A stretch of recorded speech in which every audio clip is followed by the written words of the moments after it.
কান্নাকাটি করে বলতেছেন, আল্লাহ, আমার হারিকেন ছিল না, আমার তেল ছিল না, আমার গায়ে পোশাক ছিল না। বাদশাহ বড় মায়া করিয়া আমার তেলের ব্যবস্থা করেছে, পোশাকের ব্যবস্থা করেছে। ও আল্লাহ, বাদশার মনের দুইটা আশা আছে, 12 বছর যাবৎ পূর্ণ হইতেছে না। ও আল্লাহ, আমাকে আজকে সাহায্য করার কারণে এই ওসিলায় তুমি বাদশার দুইটা স্বপ্ন আজকে পূর্ণ করে দিও। দোয়া করছে, সাথে সাথে কবুল, সাথে সাথে কবুল হয়ে গেছে। এবার সুলতান মাহমুদ গজনবী রাহমাতুল্লাহি আলাইহি রাতের বেলা ঘুমের ঘরে চলে গেলেন। ঘুমের ঘরে দেখেন দুইটা স্বপ্ন তার ছিল। 1 নাম্বার স্বপ্ন ছিল রাসূলকে স্বপ্নে দেখার জন্য 12 বছর যাবত আমল করতেছিল, কিন্তু রাসূল তাকে দেখা দিতেছিল না। হঠাৎ করে ওই সন্তানের দুয়ার পর এবার রাসূলুল্লাহ সাল্লাল্লাহু আলাইহি ওয়াসাল্লাম রওজায়ে আতহার থেকে স্বপ্ন যুগে সুলতান মাহমুদ গজনবীকে দিদার দিয়ে দিলেন, সাক্ষাৎ দিয়ে দিলেন। এবার সুলতান মাহমুদ গজনবী বলেন, হুজুর, 12 বছর যাবত আপনার অপেক্ষায় ছিলাম, আপনি মোলাকাত দিবেন, সাক্ষাৎ দিবেন, কিন্তু কেন জানেন আজকে হঠাৎ কেন দিলেন? 1 নম্বর প্রশ্ন। রাসূল কিছু বলেন না, খালি হাসতেছেন।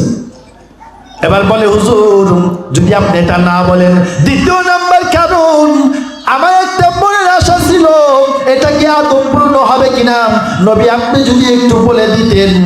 আমি চাইতেছিলাম পৃথিবীর মধ্যে একটা শ্রেষ্ঠ মানুষের সংস্রব গ্রহণ করব, তার তত্ত্বাবধানে নিজের জীবনটাকে বিলিয়ে দিব, তার একটু সেবা যত্ন করব।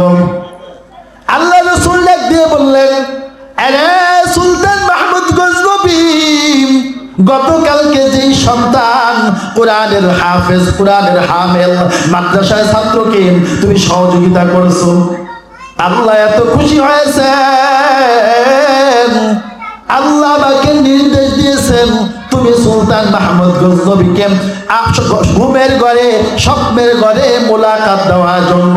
1 নম্বর আশা পূর্ণ হয়েছে। আরে সুলতান মাহমুদ গজনবী, তুমি বড় বাদশাহ, আমি ভেবেছিলাম তুমি বড় জ্ঞানী, তুমি বড় মূর্খ। তোমার দ্বিতীয় আশাটাও পূর্ণ হয়ে গেছে।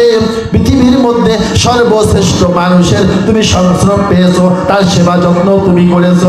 আল্লাহ নবী হাদিস শরীফের মধ্যে বলছেন, খায়রুকুম মান তাআল্লামাল কুরআন ওয়া আল্লামা। বর্তমানে আফগানিস্তানের তদানীন্তন সময়ের বাদশাহ ছিলেন সুলতান মাহমুদ গজনবী রাহমাতুল্লাহ আলাইহি। বাদশাহ আবার আল্লাহর ওলি, অনেক বড় জগৎ বিখ্যাত একজন কুতুবুল আলম সুলতান মাহমুদ গজনবী রাহমাতুল্লাহি আলাইহি। এই বাবাজিরা একটু মনোযোগ দিয়ে শুনবেন। একটা মাদ্রাসায় ছাত্রকে মুহাব্বত করার কারণে, ভালোবাসা দেওয়ার কারণে আল্লাহ তার দরজাকে, আল্লাহ তার মনে আশা কিভাবে পূর্ণ করেছেন। সুলতান মাহমুদ গজনবী রাহমাতুল্লাহি আলাইহি গজনির বাদশাহ রাতের বেলা রাষ্ট্রীয় কাজ শেষ করেন বাড়ির দিকে রওনা হলেন। হঠাৎ দেখতেছেন পৌরসভার সামনে সরকারি একটা লাইটের সামনে, আগের দিনে হ্যাজাক ছিল না এক সময়, এই বৃদ্ধ বাবাজিরা বলতে পারবেন, হ্যাজাক ছিল, হাইকিন দিয়া মানুষ পড়তো, এমন লাইটের ব্যবস্থা ছিল না। সরকারি একটা হ্যাজাকের সামনে এসে ছোট্ট একটা বাচ্চা, ছোট্ট একটা বালক এসে প্রাণ পড়তেছে। গভীর রাত, সুলতান মাহমুদ গজনবী রাহমাতুল্লাহি আলাইহি চমকে উঠলেন, ঘোড়ার থেকে নামলেন, নেমে বলতেছেন, বাবা, লম্বা ঘটনা আমি সংক্ষেপ করে দিলাম। বলতেছে, বাবা তোমার নাম কি? বলে, হুজুর আমার নাম হলো আব্দুর রহমান। গভীর রজনীতে তোমার শরীরের মধ্যে পুরো পোশাক নাই, প্রচন্ড শীত, তুমি কেন এখানে এভাবে পড়ালেখা করতেছো? আব্দুর রহমান 2 চোখের পানি ছেড়ে দিয়ে বলে, বাদশাহ আমার বাবা নাই, আমার মা অন্যের বাড়িতে কাজ করেন, আমি বড় এতিম, মাদ্রাসা আমি পড়ালেখা করি, রাত্রে যখন 10টা বেজে যায় প্রত্যেকের হারিকেন বন্ধ করে ফেলায়, মম বন্ধ করে ফেলেন, কিন্তু হুজুর আমার তো টাকা নাই, আমার মায়ের সাধ্য নাই আমাকে হারিকেন কিনে দিবে, তেল কিনে দিবে, এজন্য আমি এই সরকারি ল্যাম্পের কাছে এসে আমি কুরআনুল কারীম হিফজ করি, আমি কুরআনুল কারীম মুখস্থ করি। সুলতান মাহমুদ গজনবী রহমাতুল্লাহি আলাইহি ওই ছোট্ট বালকটাকে তার ঘোড়ার পিছনে উঠাইলেন, রাজ দরবারে নিয়ে গেলেন।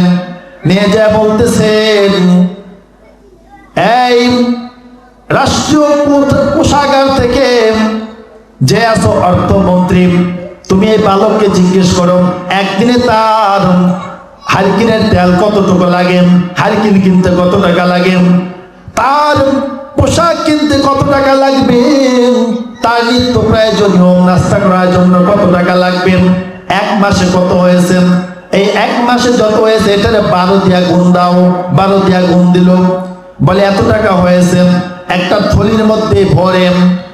এবার সুলতান মাহমুদ গজনবী রাহমাতুল্লাহি আলাইহি বলতেছেন, আরে আমার পার্সোনাল খাদেম, তুমি এই বালকটাকে মাদ্রাসায় আমার নিজস্ব ঘোড়া দিয়ে তাকে তুমি রাজকীয় ভাবে পৌঁছে দিয়ে আসো। ছাত্রটাকে পৌঁছা দেওয়ার জন্য ঘোড়ার পিঠে উঠাইবে, এমন সময় সুলতান যেন কি বলতে চাইতেছেন, ছাত্ররা ডাক দিয়ে বলেন, বাদশাহজি আপনি যেন কি বলতে চাইতেছেন আপনি বলতে পারেন নির্দ্বিধায়। ছোট্ট বালকটা বলতেছে, আপনার মনে কোনো আশা থাকলে বাদশাহ আপনি আমার বলতে পারেন। এবার সুলতান মাহমুদ গজনবী রাহমাতুল্লাহি আলাইহি বলেন, এ বাবা, আমার দুইটা মনের আশা আছে। 12 বছর যাবত আমি অনেক আমল করতেছি, তাহাজ্জুদ পড়তেছি, ঘুমানোর সময় আমি দুরূদ শরীফ পড়তেছি, ওযু করে শুইতেছি, ডান কাতে শুইতেছি। দুইটা মনের আশা আমার এখনো পূর্ণ হয় না। এ সন্তান, এ তুলাবাই আজিজ, তুমি আমার জন্য দোয়া করিও, আল্লাহ যেন আমার দুইটা স্বপ্ন পূর্ণ করে দেয়। ছাত্র বলে, বাদশাহ কথা দিলাম ইনশাআল্লাহ আপনার দুইটা আশা আল্লাহ পূর্ণ করে দিবে। সুবহানাল্লাহ বলে নাকি? ছাত্ররা চলে গেলেন, মাদ্রাসায় তাকে দিয়ে আসা হলো।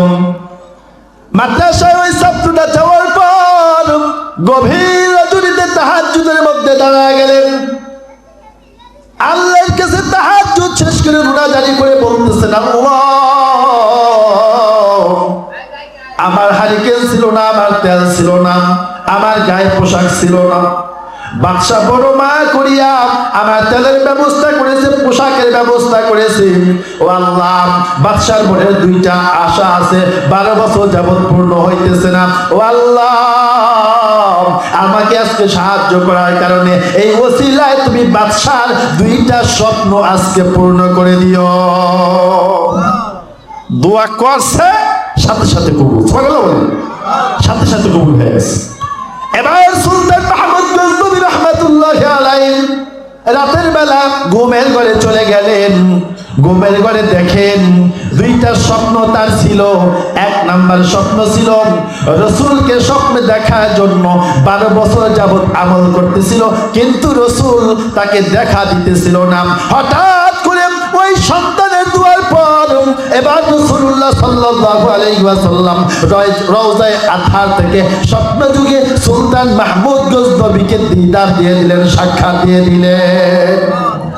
এবার সুলতান মাহমুদ গজনবী বলেন, হুজুর 12 বছর যাবত আপনার অপেক্ষায় ছিলাম, আপনি মোলাকাত দিবেন, সাক্ষাৎ দিবেন, কিন্তু কেন দেন না, আজকে হঠাৎ কেন দিলেন? এক নম্বর প্রশ্ন। রসুল কিছু বলেন না, খালি হাসতেছেন। এবার বলে, হুজুর যদি আপনি এটা না বলেন, দ্বিতীয় নাম্বার কারণ, আমার একটা মনের আশা ছিল, এটা কি আদৌ পূর্ণ হবে কিনা, নবী আপনি যদি একটু বলে দিতেন। আমি চাইতেছিলাম পৃথিবীর মধ্যে একটা শ্রেষ্ঠ মানুষের সংস্রব গ্রহণ করব, তার তত্ত্বাবধানে নিজের জীবনটাকে বিলিয়ে দিব, তার একটু সেবা যত্ন করব। আল্লাহ রাসূল ডাক দিয়ে বললেন, আরে সুলতান মাহমুদ গজনবী, গতকালকে যেই সন্তান কোরআনের হাফেজ, কোরআনের হামেল, মাদ্রাসায় ছাত্রকে তুমি সহযোগিতা করছো, আল্লাহ এত খুশি হয়েছে, আল্লাহ আমাকে নির্দেশ দিয়েছেন তুমি সুলতান মাহমুদ গজনবীকে ঘুমের ঘরে, স্বপ্নের ঘরে মোলাকাত দেওয়ার জন্য। এক নম্বর আশা পূর্ণ হয়েছে। আরে সুলতান মাহমুদ গজনবী, তুমি বড় বাদশাহ, আমি ভেবেছিলাম তুমি বড় জ্ঞানী, তুমি বড় মূর্খ। তোমার দ্বিতীয় আশাটাও পূর্ণ হয়ে গেছে। পৃথিবীর মধ্যে সর্বশ্রেষ্ঠ মানুষের তুমি সংস্রব পেয়েছো, তার সেবা যত্ন তুমি করেছো। আল্লাহ নবী হাদিস শরীফের মধ্যে বলছেন, খায়রুকুম মান তাআল্লামাল কুরআন ওয়া আল্লামা।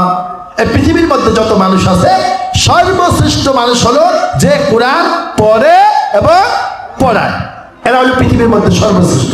কয় সুলতান মাহমুদ গজনবী, তোমার এই স্বপ্ন তো, তোমার এই আশাও তো আল্লাহ পূর্ণ করছেন, যে ওই যে তুমি ছোট্ট বালক যার সেবা করছো, সেই হলো পৃথিবীর মধ্যে সর্বশ্রেষ্ঠ মানুষের মধ্যে একজন।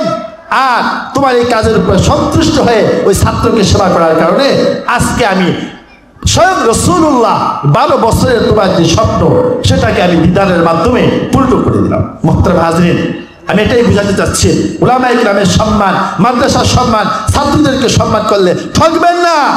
আল্লাহ দেখবেন পরকালে ময়দানে হাসরে সন্তান, বিবি, বাল বাচ্চা, সম্পদ কাজে আসবে না। ওই দিন এই ছাত্রদের সুপারিশে আল্লাহ রাব্বুল ইজ্জত আপনাদেরকে জাহান্নামের হাতে যখন কড়া লেগে যাবে, ওই জাহান্নামের কড়া বেরি খুলে আপনাদেরকে জান্নাতের ফয়সালা, জান্নাতের দিকে এই ছাত্ররা, এই মাদ্রাসার মোহাব্বত আপনাদেরকে নিয়ে যাবে। এই আশা আমি ব্যক্ত করতেছি। যে কথাগুলো বললাম সময়ের সংক্ষিপ্ততা ভাঙ্গা চোরা, আল্লাহ রাব্বুল ইজ্জত প্রত্যেকটা কথা বুঝে মাদ্রাসা, মসজিদ, উলামায়ে কেরামের প্রতি মহাব্বত নিয়ে এই দুনিয়াতে শান্তি, পরকালে চিরমুক্তি প্রাপ্তদের অন্তর্ভুক্ত হওয়ার আমাদের সকলকে তৌফিক দান করুন।